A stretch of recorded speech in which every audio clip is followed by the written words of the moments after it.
pandemic to talk about equality with women in the workplace. Women have been working together in leading teams to find solutions and bringing ideas together while working with their colleagues. Women are in a variety of industries, leading teams, being a team player, analyzing data, and being able to produce results. Women are not to be singled out in certain industries. Women are part of the team. Global connections is the goal in building a sustainable business, not who is leading the team or the business. So, how are you going to show up? We are ready to walk in the door with you, not behind you. Join the conversation on December the 28th at 11 a.m. Central to discuss how women are not treated the same as their colleagues. We will be streaming live on our YouTube channel, Savvy the Business Podcast. See you there.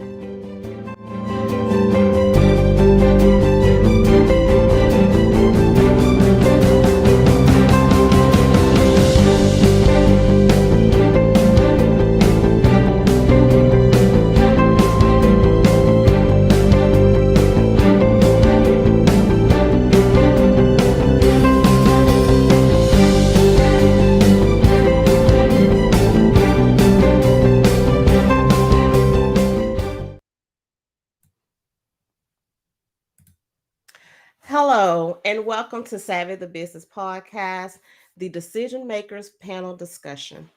I have some guests that is really passionate about this topic, and not only that, this is a topic I think that so many need to discuss, want to talk about, not sure how to talk about it, or even just bring it up. So we're going to have this discussion today, and I hope that you enjoy the conversation. If you have any questions, comments, drop them in the comment section chat, and we will be sure to share those. So we're going to jump straight into it, and I'm going to bring the guests on one by one so you can see who we're talking to, and they will do a brief introduction of themselves and their company.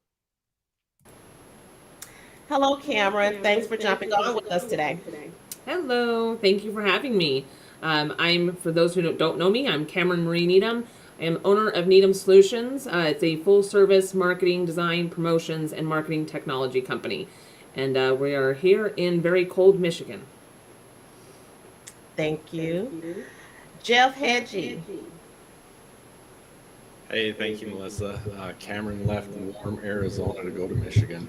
I'm Jeff Hagee. I'm a success coach. I work with entrepreneurs and athletes. I am in Arizona, and now I'm just grateful to be a part of this panel discussion. Kendra, how are you? We can't see you. There we go. Hi, everybody. My name is Kendra Ward. I'm a life coach and a book coach. And what I do is I teach women how to tell their story, put it in a book, and ultimately create a high-end coaching program from it. And Thank I'm from you. South, I live in South Florida, but from Philadelphia. Chip Baker. Hello, my name is Chip Baker, and I am the creator of Chip Baker, The Success Chronicles, a YouTube channel and podcast where I interview people from all walks of life and share their stories for positive inspiration and motivation. I'm also an author, and I've been in education. This is my 23rd year. So thanks for the opportunity to be here with you guys today. Looking forward to it. Thank you so much. So let's just jump, straight into it. I reached out to each one of you to be a part of this panel because I know you have something individually to bring to the table and various experiences.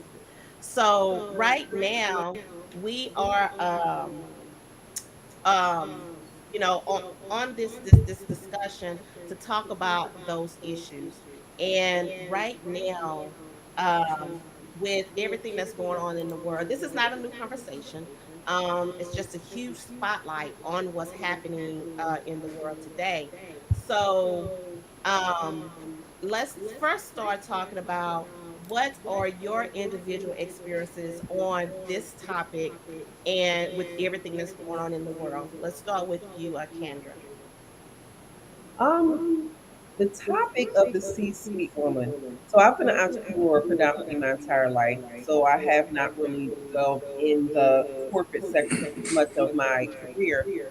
But what I can say, even in the entrepreneur platform, I believe that women are really stepping forward now, stepping ahead. Now, I know there was a time where we were, in my opinion, in my cohort's opinion, we were looked at as beneath a little bit, like we had to be home with the children and we couldn't do all things. I'm still not a firm believer in doing all things because I believe we do have to have some form of balance, but I do believe that we are capable of handling our business, working our jobs and taking care of the home and everything else. So that's my take on it. Chip.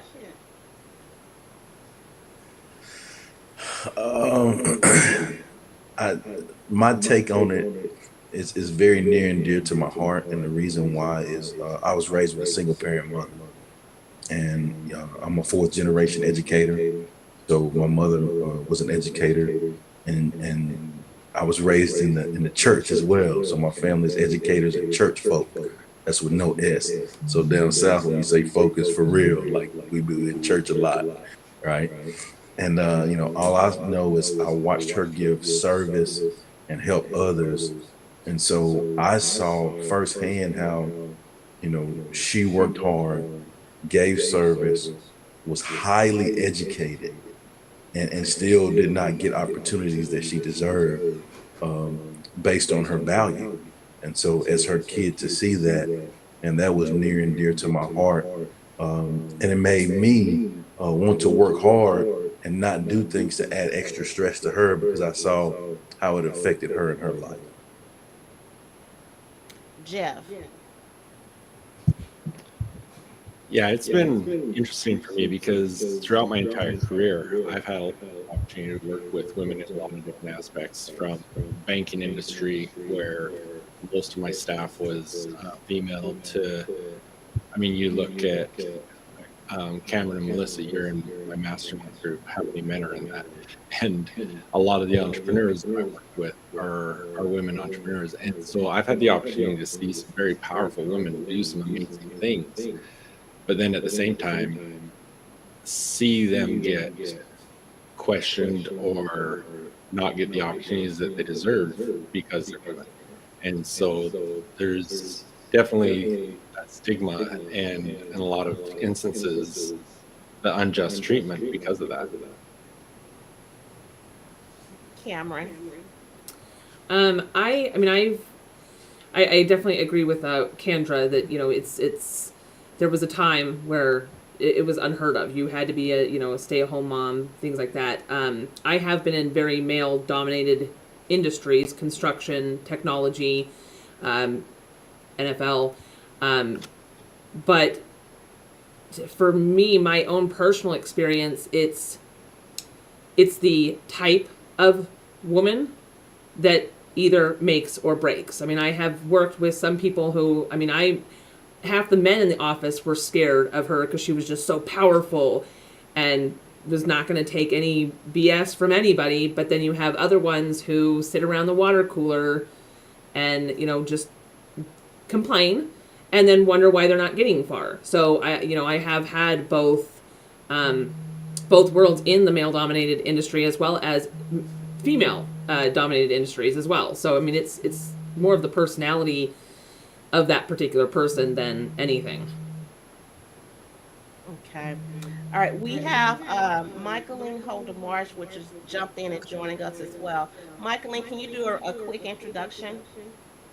Hi everyone, I'm Dr. Michaeline Huldemart from the UK, and I am a healthcare executive. Do work right across the world in regards to the transformation of hospitals and any healthcare and related industry. Thank you. So, And I'm a Forbes coach. okay, thank you. So, with everything that's been said, with women in the workplace, as we go through these questions, if you want to jump in, just kind of raise your hand. Let me know you want to jump in on these questions. But majority of the workforce is male dominated, and women are starting to take their stand in some of these areas. As me and my experience with it as well is kind of similar to what everyone has said as well. But do you think that part of it is the insecurities of women as they're going into these different areas of, whether it's corporate America or if they're entrepreneur? Go ahead, Michael. I think there's this twofold in regards to that question. Uh, uh, most uh, Most of the time when a woman go into a senior strategic role, they're going with the whole concept that they need to prove that they're able to deliver. Yeah. And the second part of it, if it's a very much a male dominated role, there is this added feeling that you need to go above the expected requirement and isolate yourself instead of building a team. And recognition that every male is going to hate the idea that you are going to become their boss or their senior manager. And I think that is where the all goes wrong. Is that feeling that the other person is not thinking that you're worthy to be there. And then you start building walls. As well as I have seen women in my role have actually started alienating men, identifying their weaknesses. They've been in a job for a long time. And it's part of the erosion, if you know, the corporate erosion. I start eroding your confidence and get you out of the picture so that I can put in people who I believe are more capable. Men are not social creatures, but women are. So more than likely, they will put in people who they have formed relationships with to become part of that core team, which is a dangerous move in my perspective. So as they're, like you said, with them building walls, part of that wall can come from, yes, the insecurity piece, or it could come from after they've been in different jobs or work with different people, the the thing that's put in, in front of them as far as, okay, sit over here, be quiet, or you don't really know what you're talking about. Do you think that wall comes from that and then being protected of, I've done this, I've been there, we're not, this isn't going to happen anymore, and we just straight go in with those emotions of, you're not going to win this battle. I'm blocking you from hurting me anymore. Do you think part of that has to go with it as well? That is why leadership training is important, because once you get to that point of becoming a leader or leading a team, this is something you would discuss with a coach, uh, whether independent.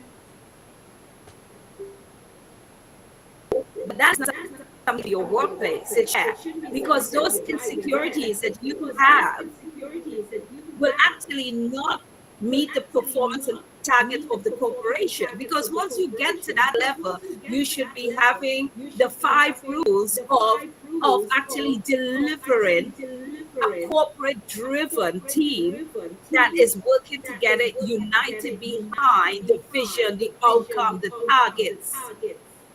And your personal insecurity, I'm sorry, I don't believe that your personal insecurities should actually become the forefront to make other people, male or female, feel inferior in their role, especially if they've been there a long time and they just need support. Because you have a new style. Every new leader has a new style in regards to the delivery model. And it takes time for some people to get used to that. That's just my opinion. I don't know what other people think about that. Anyone else want to chime in? Go ahead, Chip. Just kind of piggybacking off of what Doc was saying, I just think that's why, as a leader, male or female, that's why the awareness piece is so crucial. It's important to be aware of how you operate. It's important to be aware of your surroundings. It's important to be aware of, how the people that you work with operate and what their whys are. Like, why are you doing what you do? Why are you here? Like, what is your why? And that's why it's important to have that awareness piece. And then from that, it allows you to build those relationships and have those hot conversations that are needed, honest, open, and transparent conversations that allow you and the organization to have that continued growth that you need. So I think for me, just kind of piggybacking off of, what she was saying, is just, I think the awareness piece is so crucial. And I saw that from my mother. I saw how she was aware, there were some things where she would watch just to see, okay, what's the game here? How we operate. Oh, I can play the game. I know what to do. I'm qualified. I've prepared myself. And so I've seen some of those things as well. Anyone else? Go ahead, jump in. I think one of the things that's important to add into both of those is the communication aspect of it, because especially if you're coming in as a new leader, everything you do is going to get questioned. And what's the motive behind it? What's happening, and why are these changes happening, or whatever it might be. And that's why I think open communication really lets them understand your intent and your purpose behind what those decisions are being made for. Yeah, that's very important, the communication piece. And I think part of that is people not wanting to hear the truth about that part of those conversations. And it goes back to the leadership training, to where those leaders have to be, that's so important, the leaders get some that training, and that, keep it up, make them go through a training every 6 months or every year, just to be sure that they're, in that place, and if something happened, that they understand how to handle certain things. Because if someone that's in a lower level comes to you with something, male or female, you have to be able to handle whatever that is, whether it's something you wanted to hear or not. Or it could even be that, the way that you're treating people, and you're just not aware of that, you're coming across in a certain way. So that leadership training and communicating within any organization, whether it's, you're an entrepreneur, you're collaborating, you're in a professional career, that is so important. So for these organizations that's really not taking these leaders through training, and the leaders that just, don't think that they need it, what is some top 5 tips that you would share with someone that's probably having this issue with their superior or a colleague? What are some tips that you would share on how they can maneuver through that? I would Sorry. say be open and honest, but you also need to know when enough is enough. Overly communicating, like, you need to know the difference between a personal friendship relationship and a workplace relationship. There is a two. They're totally different, and you need to know when that is enough. Don't sit on your couch crying and spilling, your whole life story to your superiors or your colleagues, whatever. It's too much, but you still want to have that open, friendly relationship, but there's a line that's too far. Go ahead, Michaeline, you want to jump in? I just wanted to, well, it actually could contribute to the 5 tips, but there's something called an emotional noose. So if a female come to a senior manager, and they're tearful and they're emotionally drawn, and you feel that empathy for them. But not all men who are going through personal struggles or even work struggles will present in that way. So this thing about quantifying it and balancing on the scale that the female has in the workplace needs is quite different to the male who may come to you and say, you know, I need some time off. There are some issues I need to deal with.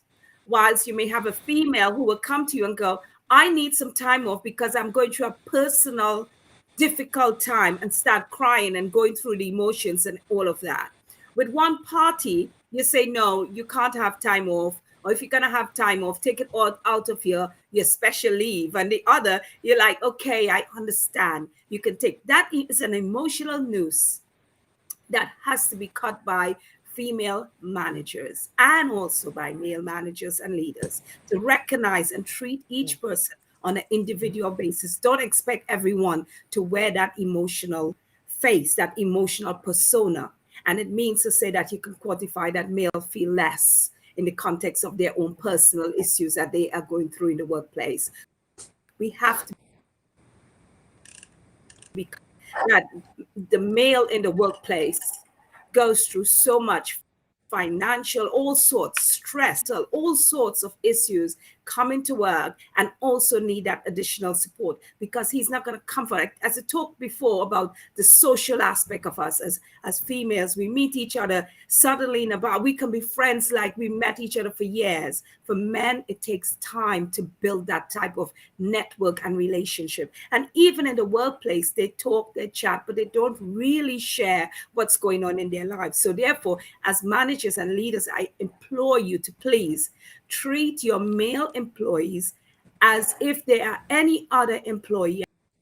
And when they come to you with an issue, not take it as superficial or that he's a male and he can cope with it. Please, you know, I want people to change, reconfigure your whole thinking in regards to management. That goes back to also mental health, that so many don't take it as serious. You know, most people have this mindset of mental health has to be something that you can visually see and not understand that it's not always visual. And when someone is in that state and they may need to, you know, take that time off for, you know, whatever the situation may be, and it's not always having to do with that job, it's things that they go through in their personal life that they just need a moment to regroup and kind of, you know, get things to where they need to be. So I think a lot of corporations don't recognize that as a problem as well. Any thoughts on that? I completely agree with that. I mean, there's no, yeah, they ask you, you know, do you have any of these, when you fill out an application or anything, do you have any of these, you know, issues, mental health issues, anything? And nobody really wants to say yes because they're going to be seen as weak. And if I'm not, you know, in a corner crying, then nothing's wrong with me and I should just handle it. Well, I'm not going to just blurt out what's going on. I mean, I've been fired plenty of times for my own mental health issues, and I can't say, you know, I do now. The last few years, I wouldn't be where I am today without my I like to say ailment, but it's, you know, it doesn't define me. But a few years ago, never in a million years would I ever be like, oh yeah, you know, I'm just having another bipolar day. Would not been able to have ever said that. And I do think there are still corporations and organizations out there who just don't get it. If you're not crying, then you're fine. Suck it up, buttercup, and get back to work. So exactly that. You're not crying and you're not swinging that emotional noose. So yeah, you're fine. Yep. Cameron, I agree with what you're saying there, and I think there's a lot of people in leadership positions that just don't have that understanding. You know, one of the things from my perspective, where I work with athletes, this is something we talk about a lot, because from my background as a basketball coach, that I've coached girls basketball for years, I didn't understand it, and I didn't really put a lot of effort into trying to understand it because I was just ignorant to it until one of the athletes that was dealing with it was my own daughter. And it was a situation where, you know, in my mind, it's like, suck it up, get on the line, let's run. And there's a lot of people, whether it's athletic coaches or leadership of any way, just don't have that understanding and know how to deal with that. Chip, you're a coach as well. What are your thoughts on that and some of the things that you come across? I love the suck it up, buttercup. I love that piece. But no, I think I go back to the awareness. I think to be great at anything, you have to have awareness and you have to be willing to put in the work, because what works for Jeff may not work for Doc. What works for Melissa may not work for Cameron. And so my job as a leader, as a coach, my job is to take the time and learn what works for each of those individuals, right?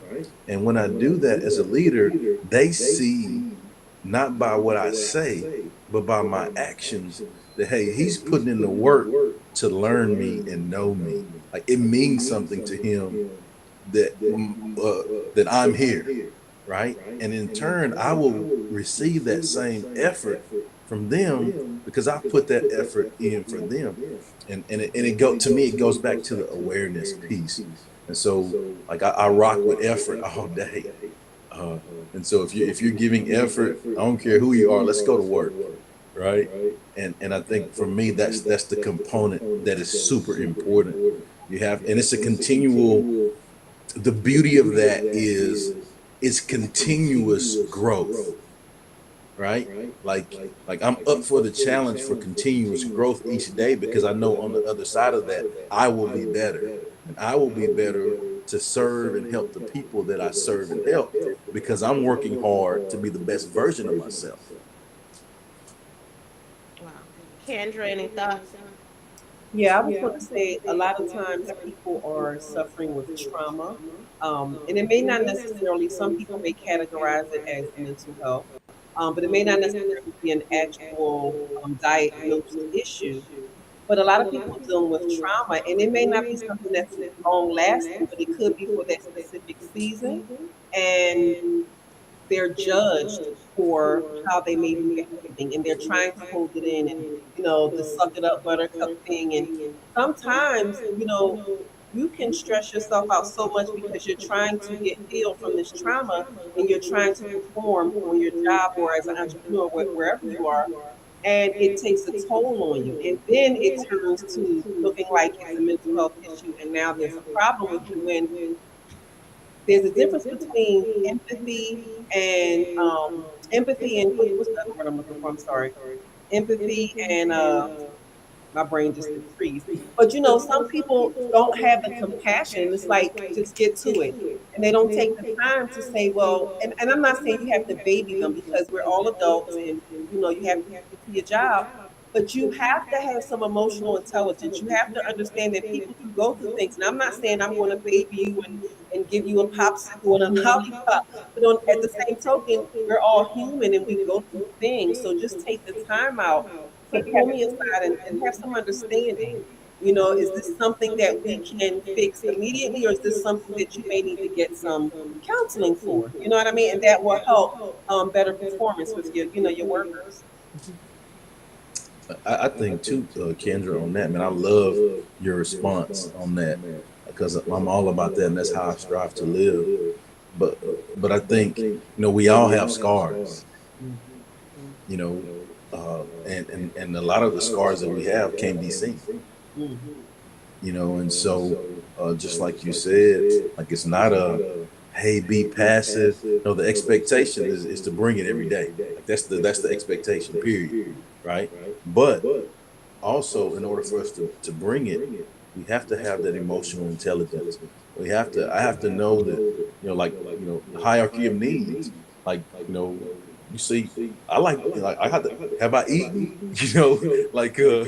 I'm not, I got to do, I'll make sure I'm good. Are you good? Make sure we're good first before we move to the next levels.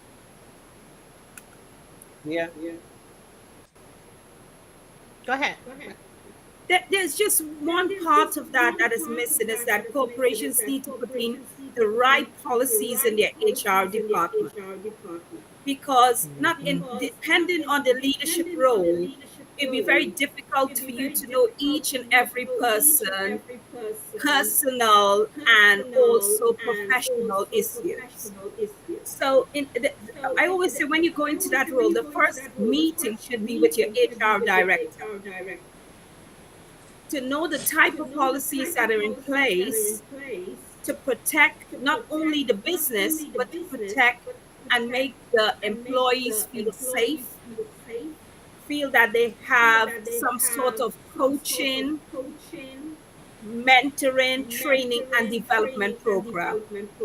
And I also like the caring aspect of that well-being. What is the independent well-being contract that you have outside of the organization? I mean, I run major programs. And so one of the things I always say is that not everybody wants to come to you and tell you what's going on in their belly. I think it's really unprofessional to have an employee sitting down and telling you personal things they probably have not even told their sister, their mother, their priest, or pastor. And taking a little bit of money and investing in an independent counselor, recognized, accredited, and giving that number to the employees to call when they are coming to that end of the road. And this is the part that I hate. When HR director want that counselor to send back a report of who, what, where, when, and why, they should only send back and say that they are improving. I've recommended an extended period of time. I have referred them, or I suggest you do some horizontal, move them into career of another type. Otherwise than that, your employees feel empowered. This organization care about me. This new leader care about me. And encouraging in the workplace, men's forum, whether it's transgender, it doesn't matter. Create forums for people who are gay, straight, bisexual, so that they have little forums. Little forums doesn't mean that they're planning a takeover. They're not going to take over. They're not going to form a political party and take over. But it is form a place where people can unwind. Encourage people to leave your premises and go out to have business meeting in the park, anywhere else, under the confidentiality and boundaries. So for me, I think policies, procedures, and make it simple, not 40-page documents. Make it user-friendly and visual so that your employees can understand what document that exists to protect them. Thank you. So we're going to shift gears a little bit. We, hit the emotional piece and, all the things that's kind of within that. But the other topic that is so many are afraid to touch is sexual harassment. Women that come in a workplace that, may feel because they may have fitted clothes on, nothing revealing, but maybe some fitted clothes on, that, they're treated a different way, that they're looked at differently, or you're just pretty, you don't know much type thing. So let's hit on those type of topics right now on, how women, feel like they have to look like, grandma coming to work just because, of the image that others may say, or the reaction that you're getting, or pretty simply how you're treated. So let's chat about that a little bit. So One, Sorry, can I just jump in? yeah, go ahead, Michael Lady, jump in. You know what? I hate this, so I'm going to shut up after this. Sexual harassment does not equal women. I just hate that sexual harassment equal women. Women abuse men sexually in the workplace. It Oh is no, it just goes both ways. Yep, yeah, it it definitely goes just both ways. it just never ever been exposed to the level. It happens. So especially when they're young and cute, cougars galore. Yeah, it happens. I always, people say sexual harassment, and the woman is going to come just after that sentence. So that's all I have to say on the matter, and I let the others speak. But I guess you know where I'm coming from with that. Chip, it looked like you have something to say on that. No, no, I'm just enjoying the comments. I'll keep mine simple. I'll just go back to awareness. I mean, you have to be aware of how you do what you do, and then I'm gonna pass the mic. How about that? Okay, Cameron or Kendra, either one of you have anything to share?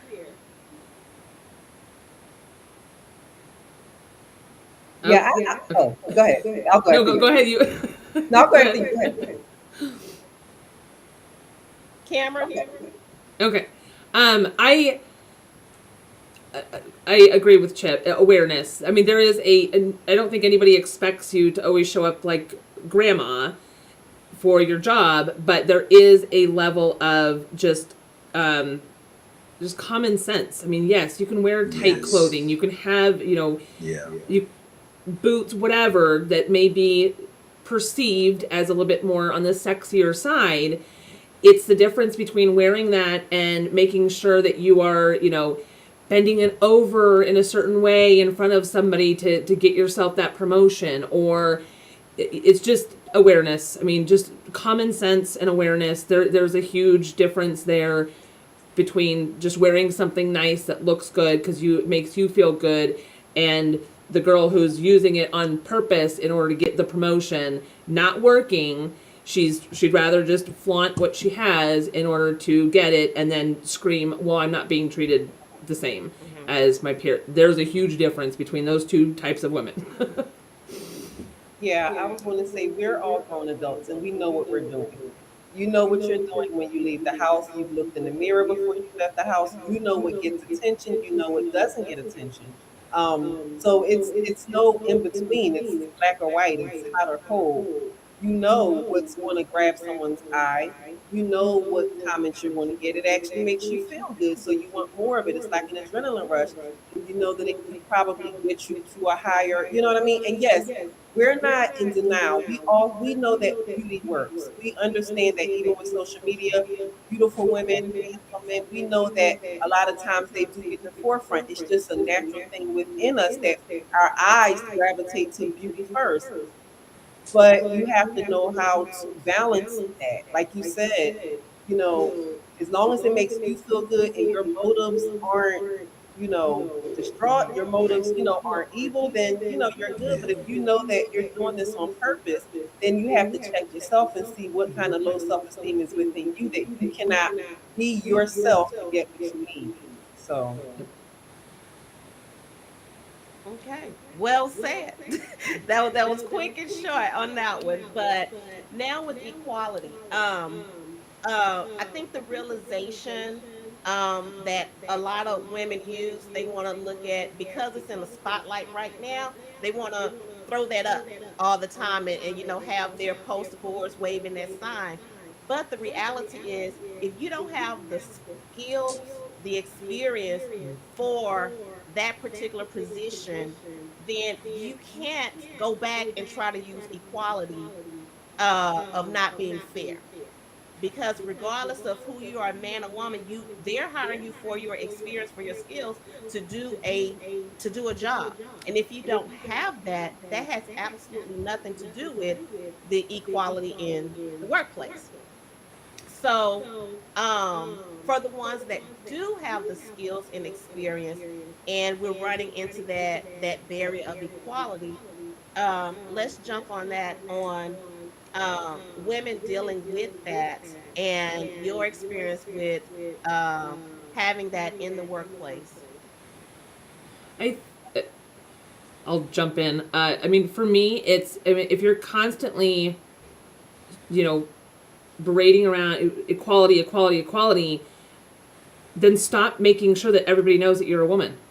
Like, you're taking yourself away from the equality. If you keep bringing up the fact that, oh, I'm a victim, because I'm a woman, then that level of equality is gone. You're because you're still using you as a female to bring up the fact that you're not being treated. No, if you have all the skills, create a poster that says, I have 10 years of this, I have 5 years of this, same as he did. Don't be putting, I'm a female and I'm treated unkind or unfair. Use your experience. If you really think you were treated unfair, show the proof. What is it that you did that this other person did differently? If you continue to keep screaming equality but bringing up the fact that you're a woman, then you're defeating the entire purpose of equality.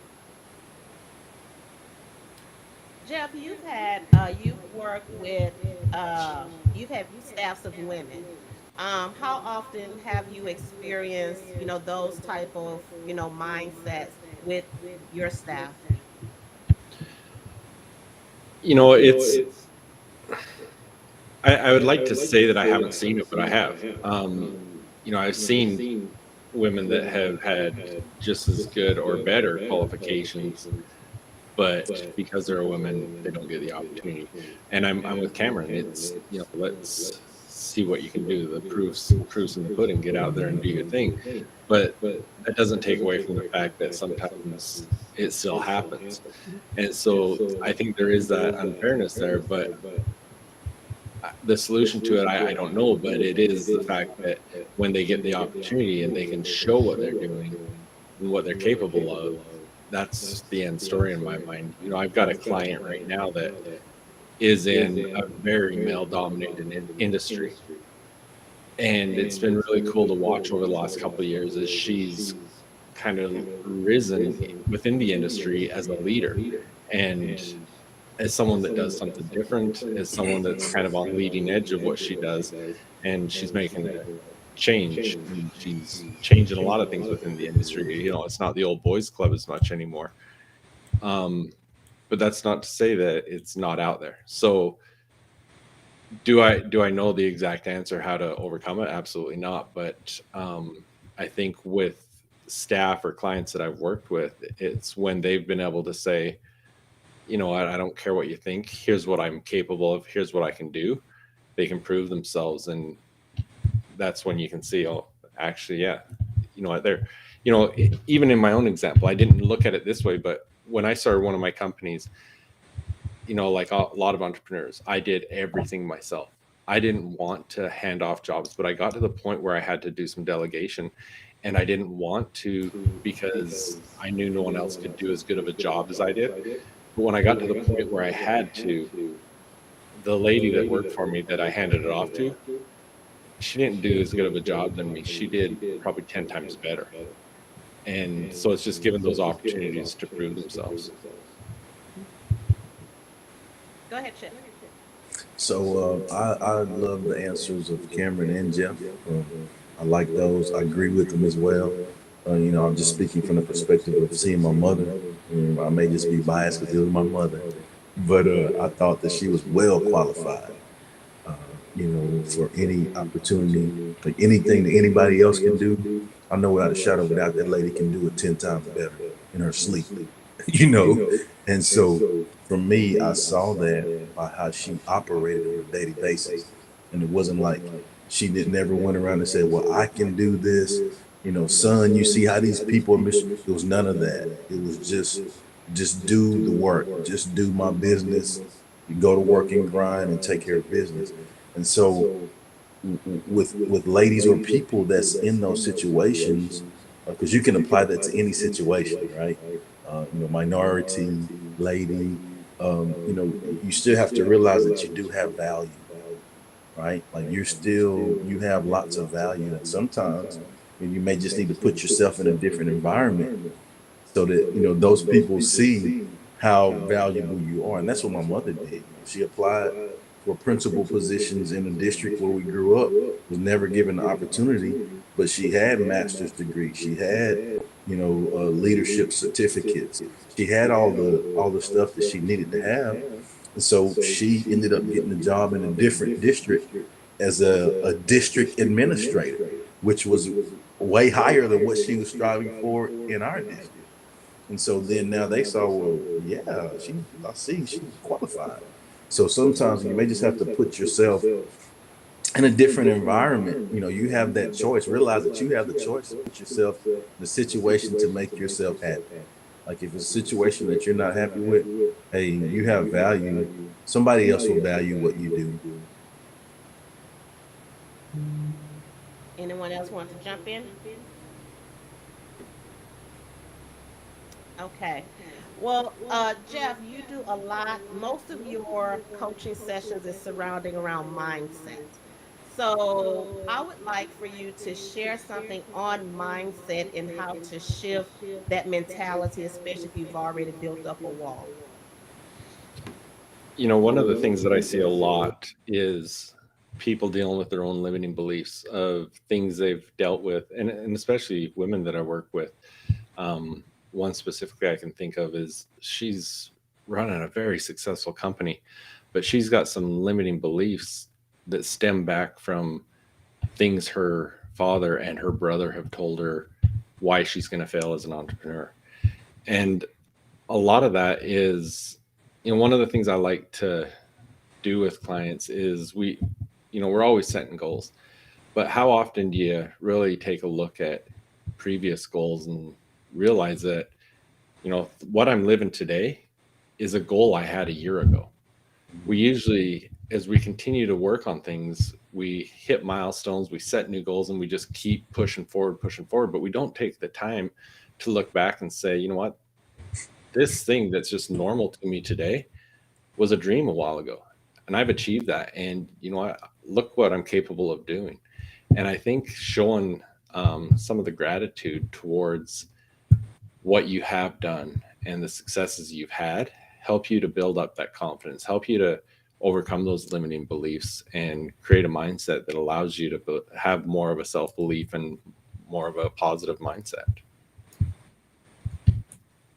Can I jump in on that one, please? Because this is my thing right here. Sir. Yes, and I'm gonna apologize to you guys because I might get a little bit excited because I'm all about the right mindset, man. You'll see, like, my thing is go get it. Like I believe that no significant success is gonna come to you. You have to go make it happen, right? You have to go get it. Mm-hmm. And so when you're looking at mindset, there's 3 components. I'm an acronym guy, so I'll give you an acronym for mindset, and it's LPO. And just like Jeff said, the L is limits. And if you limit yourself, guess what? You limit yourself. So the moment that we realize it, hey, there is no limits, right? The only limits that are out there are the ones we place on ourselves, right? So that tells me, you mean that whatever it is I can think to do, I told you I might get a little excited. I apologize, right? So you're telling me that whatever it is I can think, do, dream, create, and be, like, I can do that? Yes, you can, right? And so first off, there is no limits. The P is possibilities. The possibilities are possible. Regardless of your background, regardless of the scars you may have, regardless of the inequalities, whatever, like, the possibilities are possible. You just have to believe that. And then the O is opportunities. Opportunities bring opportunities. And so every moment that you go and show by your actions each day that you are with it, that you are bringing it, that you are doing things the right way, people want those kind of people on their teams, right? And I can't tell you how many times, like, every job that I have has not been because I'm the best qualified. Every job that I've had has not been because, like, I'm just so exceptional, right? It's been because other people believed in me because they've seen me have a good attitude, give my all, take care of business, and every opportunity that I have. Like, that guy's consistent. I know what he's going to bring to the table, right? And so I've gotten opportunities from that. So when you're looking at mindset, for me, it boils down to limits, possibilities, and opportunities. Anyone else want to jump in? I I think they nailed it. I Nailed really it. like that. Yeah, I really like that, Chip and Jeff. Thank you. I think I want to say something here. There's something about refreshing. It's so important that you have your company, or you might be an employee, you know, and what happens is that you reach a point where you need to refresh. You need to say, right, self-reflect. I've met my target.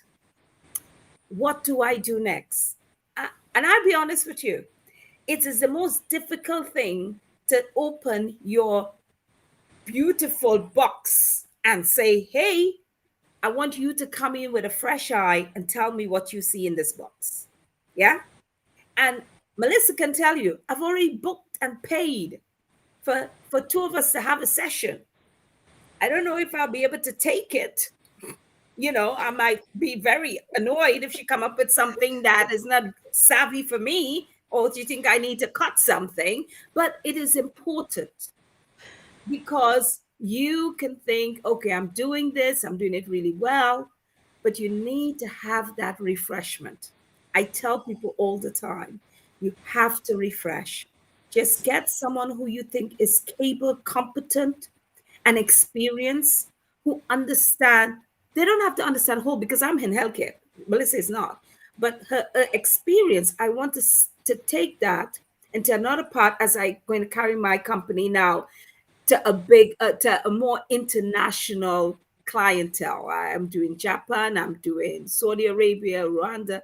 I've got Cameroon came on the desk today, and I need to bring that into a holistic, sort of easy to manage. And so therefore I need help. I need to be able to say, okay, this is what I have. And sometimes we become so caught up in what we do that we don't want others to know what we're doing, because we don't want them to steal the idea. But competitors are one of our biggest area of growth, you know. And if you have a good product, you can't really take your idea because you have your network. So for me, it's two things: refresh, always re-examine your network, your current network, anything that's in it that not should be there, any that shouldn't be there, and they're just hanging on, release. Venture into new waters. It is important for growth. I look at my network on LinkedIn. I've got so many. I've never heard from this person in over 5 years. What are they doing there? Well, just to say I have the numbers? You know, what is their position? Who else can I contact that they may be able to help me? I'm on LinkedIn, I'm paying money, I'm paying premium rates. It should be able to return some profit to me. So it's about the mindset, willing to refresh, willing to re-examine the fruit of your business and your own competence to deliver. Wow. Anyone else want to jump in before we go move on to the next thing? Yeah, it's funny because I'm piggybacking off the doctor, because I was getting ready to say something similar. Um, I think our mindset sometimes leaves our positive mindset, which should be sustainable, but it leaves sometimes because we operate in who we were or who we used to be. Like sometimes we don't even realize that ship has sailed, and God is bringing us to another level in our life and our business, but we're still trying to operate in our comfort zone. So the mindset that we had there is becoming stale and obsolete, and we can't seem to move forward because we have not seen, not seen, but we have not acknowledged, right, this new position that we're given. So then the mindset that we had starts to become stale, and now we can't move on to where we need to be and have the mindset that we need to have, because we're so busy being happy over here. This work, but now it's time for you to up level. So I know I kind of sounded jumbled, but I kind of wanted to piggyback off of all three of you, because it's so important. I could just go off of what I experienced in my life. I was stuck in a state where that worked before, and I kept reaching back to what worked, but it was time for a new level in my life. So my mindset got stale. The positivity that I had, the belief system that I had, the go get them that I had, everybody came to me for that. And I started to kind of go downhill with that. And I'm like, what's happening? It's because I did not shift or transition into this newness that was set up for me. So now I see things in a different light. So now my mindset has just, blossomed where it has never blossomed before.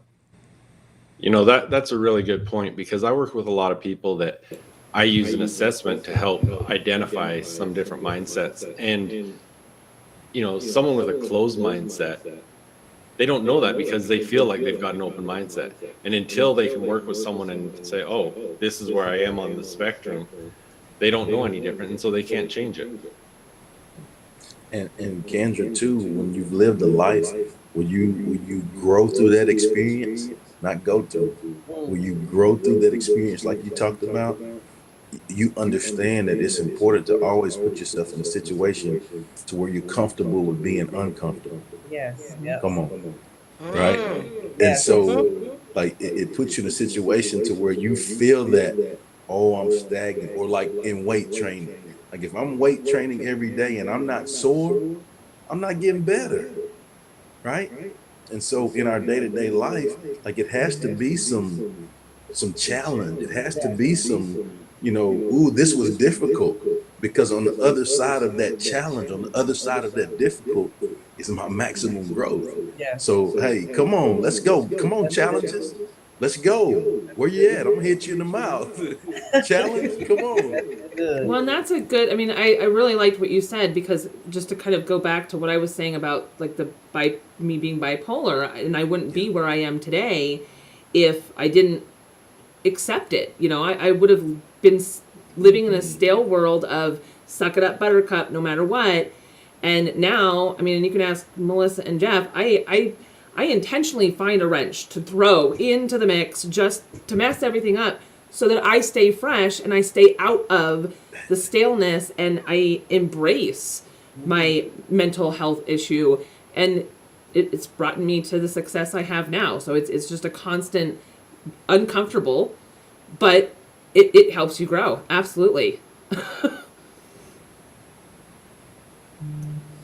All of those and I'm writing down all of these highlights, the gems that y'all are dropping right now. But everything that everyone's saying is so true. And I think one thing that Cameron and I have found is we bounce off of each other. And sometimes we'll text each other like, hey, I need to vent, what you're doing. And then we'll just call each other. We just kind of just, let it rip. So I think that's another, avenue that can benefit someone, is having somebody that you can just let it all out, no judgment type thing, to help go through those things. And sometimes you just need that point to just spill it all out. And now with that being said, I'm gonna go back to you, Chip. I know that you have your podcast, Success Chronicles, and when I think of chronicles, I think of chapters and volumes. So how would you say someone can start building their own chapter or their volume? Just take one step today. Just simplify it. I saw a graphic today on social media, like you see the staircase, right? In order for me to get where I want to go, of course, I know I need to go up to the top of the staircase. But if I don't govern and watch my first step that I take right now, and I'm going to trip and fall. So, it's a process. It's a building phase. You have to have consistency, and all of those things are related to growth, right? And so you have to do that each step. Just take one step today, right? And then assess, okay, what did I mess up on this? Ooh, this was not good. Oh, this was pretty good for me. Okay, take the things that were good, move on from the things that were bad and learn from it, grow from it. Okay, now tomorrow, let's go. Let's take another step tomorrow, right? And do the same process. And then before you know it, you will have shown up, you will have given your all, uh, you will have had a great attitude while doing it, and then you get to the top of that, and you'll be able to look back on it and be proud of the things that you've accomplished, and it'll blow you away, the things that you accomplished. But it all started with just taking a step each day. Thank you. Mhm. So we can, again, we can, move on and on and on, but we're coming to a close. But before we end, I want each one of you to leave one small nugget before we get out. And after your nugget, let everyone know, uh, one, your business and how they can reach you. So let's start with you, Cameron.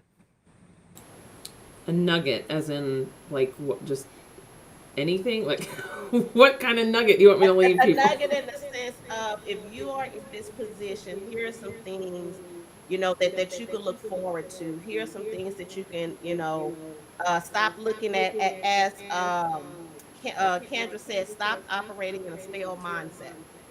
It's moving forward. What are some of the things that you can do to get out of that old? Okay, I would say embrace whatever it is. Just kind of like what I did. Just embrace whatever you have going on. In order to get out of that stale, you have to embrace what's happening in order for you to be able to actually move forward and away from it. Because if you don't know what's going on and really understand it and recognize it, you can't ever move away from it.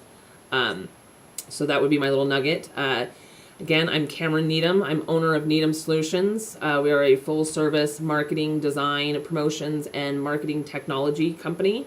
We are a remote company but serve clients nationwide, and you can just check us out at needhamsolutions.com. Spelt just like my last name, needhamsolutions.com. Make it easy. All right, Jeff. Yeah, as I've listened to this, one of the things that came to mind was The Strangest Secret from Earl Nightingale. And, he talks about putting a ship out in a harbor with no destination in mind, without a captain, without a rudder, anything. And where is it going to go? It's going to wind up a derelict. Alternatively, you put a ship out in the harbor with a captain, with a destination, with a crew, with a rudder, everything you need, and it's going to get to its final destination. And I think, especially this time of the year, everyone's thinking of New Year's resolutions, goals, and all those sort of things. You need to have that plan in place. You need to understand where you're going. As Stephen Covey says, begin with the end. Understand where you're going, and then, like Chip was saying, start taking one step at a time. What's the process you need to take to get there? Next week the gyms are going to be full, and they're all going to be, I'm going to be losing 50 pounds this next month or whatever. Well, no, look at the process, set your goals around the process. Where your end goal is, but you know what, my goal this week is to get to the gym 3 times, and set your goals around that process so that you can get there one step at a time. And then, like Chip says, you look back and think, dang, I did it. And so just put the process in place, know where you're going, and put a plan together so you can get there. My name's Jeff Hagee. I'm a success coach. I work with entrepreneurs, athletes, other high achievers. On Instagram, you can find me at Jeff Hagee Coaching. Couple programs. The Confident Athlete program is jeffhagee.com/confidentathlete. And my High Achievers program is mindset.jeffhagee.com. Thanks for having me here today. Thank you. Michaeline. Hi. I think one of the things that I would like to say is that it's important to pass, or at least hold out a baton to someone, looking at what Chip said, to come up the stairs. I think it's so easy for us to talk about people making the effort to get up there. And I have to say, for my business, to where I am, there are lots of people across the globe have actually extended their baton so that I had something to hold on to whilst I climbed those stairs. So I think it's really important for people who are listening out there that it's always good to extend that hand and not expecting a payment or anything like that, and help another person to grow in their business. And giving them that nugget, as you say, it's really important. It's good for the soul, but not only that, it's good for the country, the corporate development. It is good in regards to social aspect of it, but it's always good to help another person into the entrepreneurship role. My name is Dr. Michaeline Holder-March, and I am the founder and the CEO of the MHM Business Solutions and MHM Health Consultancy. We are global experts in clinical trial support, drug safety, quality assurance, healthcare performance, clinical governance, and data management. And you can find M for Mother, H for Harry, M for Mother Health Consultancy on many platforms. Thank you. Thank you. Kendra? My nugget would be to stop fighting yourself and get out of your own way. And that's in all aspects, whether it's personal, whether it's business. Um, don't look successful, don't look like it, but be it. Just get out of your own way. A lot of times we get stuck. And as we were talking about mindset, a lot of people get stuck, and it's like the hamster. The hamster, and you go in a pet store, they're constantly running and running around the wheel, and they're not really ending anywhere, just like the ship in the ocean. It's like, if you don't know how to do it, because sometimes you have all intentions and you just don't know how to do it, hire a coach. Coaches are phenomenal. Everybody needs a coach. A coach needs a coach. Get out of your own ways, because people can lay out strategies that you have not necessarily been able to do for yourself. And this will help your 2022 to exceed your expectations. And that's pretty much that. So my name is Kendra Ward, and I help women to rebuild their life and business after major setbacks. I teach them how to tell their story and put it in a book, which will ultimately turn into a high-end coaching program once they get the significance of why they wrote the book. My main mission, I'm on a mission this year, 2022. I'm on a mission and a goal to reach hundreds of women, to help them to tell their story. A lot of women are suffering in silence, and not just about domestic abuse, about anything, about, as we talked about today, about, performance in the work field, trying to be good mothers, just trying to be good women and good citizens. So I'm really helping hundreds of women to write their books and teach others how to do what they do, like to get their experiences and their expertises out there into high-end coaching programs. So you can reach me on Instagram at Kendra Ward. I'm just now coming onto LinkedIn a little more full time, but I'm on Facebook and Instagram. So I'm Kendra Ward across the board. Kendra, you didn't mention your book. What's the title of your book, and where can they So I'm an author of 19 books. So I have 10 published books, and the rest are ebooks. I have the latest book. I don't have it with me, but I don't have the actual physical copy, but my latest book is called Rise, Reposition, and Rebuild. And the subtitle is It's Not Too Late. And this is geared towards women who think it's too late. I just saw, and really quickly, I just saw an Instagram post from someone. It was a reel, and she said she had her first baby at 40. She started her business at 46, got divorced at 48, and had her first $1 million at 49. So I said to say it's not too late. When I saw that, I saved it. I'm like, this is what I'm talking about. So it's not too late. So that's the title of my new book coming out, which will be launching February 2022. All right, Chip. All right. Well, first, I just want to say thanks again so much, Melissa, for allowing me to be a part of this amazing panel.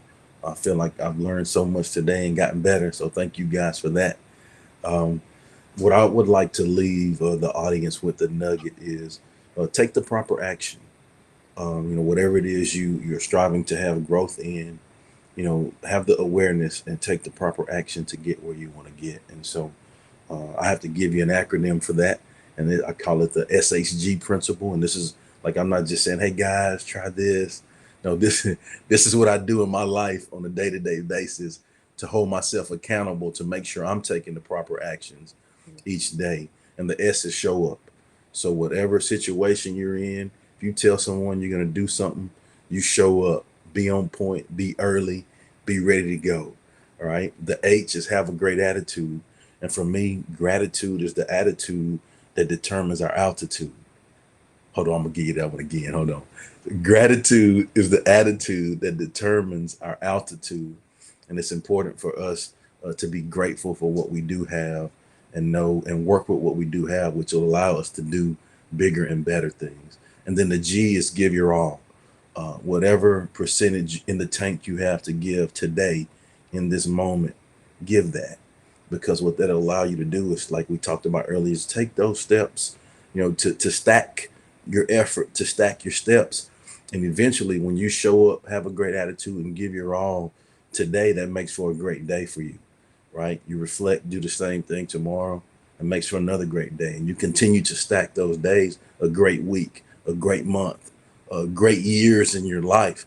And what will happen is, and my hope is that what will happen is when I get to go visit the big man, I will be able to look back on the life that I live by SHG and every day, and not just know that I've left a legacy, but it will allow you to live a legacy by your day-to-day actions. And it just started with you showing up, having a great attitude, and giving your all in each moment of each day.